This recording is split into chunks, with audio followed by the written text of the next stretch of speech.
Hello, America. This is Keith, your friendly neighborhood technician, coming back at you with some more good information on agitator versus pulsator. Which is better and or why? Well, if you want to look here, everybody knows what this is. Everybody grew up with one of these in a home, old school. This is an agitator. And what this does is it turns, and you can see the things here. What they do is they move your clothes through the water against each other to help them clean, okay? What we have over here is we have what's called a pulsator, okay? What it does is it moves the water and allows your clothes to basically rub against themselves to get clean. And basically, it's the same principle they had before they had washers and you know those old things they used to rub up and down.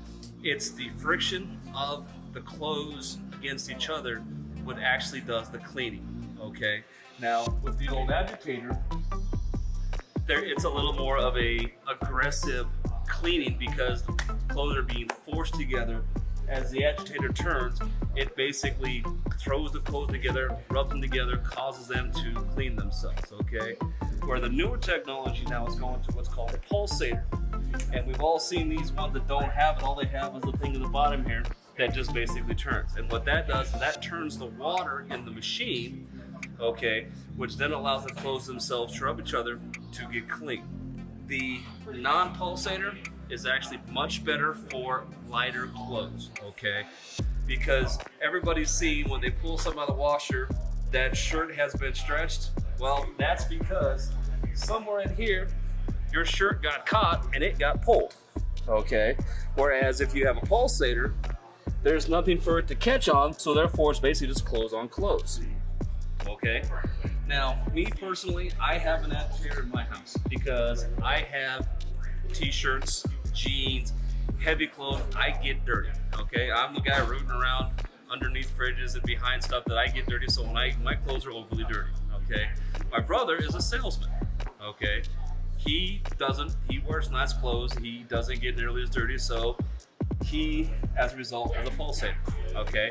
The clothes are a little bit generally clean. They'll generally last a little longer, but my clothes, I have to have one of these because they just don't get clean if I don't. Now, the theory behind this comes from the high fancy front load washer. If you look in there, there is no agitator. So how does it clean clothes? Well, basically it tumbles clothes over each other. And basically as the clothes touch each other and roll is where they actually do the cleaning. So this technology was moved to the top load washers that don't have the agitators. Now, your Maytags, your GEs, your Whirlpools, your Amanas, those all have sections of yes, with or without agitator. Now, LG and Samsung have predominantly gone away with the agitator, so you really don't have an option with those manufacturers to get one with an agitator. To wrap it all up, there really isn't a lot of difference, okay? It may not look like the pulsator is doing a job, but it's actually just cleaning your clothes a little bit more gentle, okay? Whereas the pulsator, like I said, pulsator does a little more gentle. The agitator actually is a little more aggressive in the way it tries to wash the clothes. So, with that being said, do your research, do your homework, find out which one's best for you, and don't forget to subscribe to this YouTube channel because we got a lot more information coming for you. Folks, have a nice day.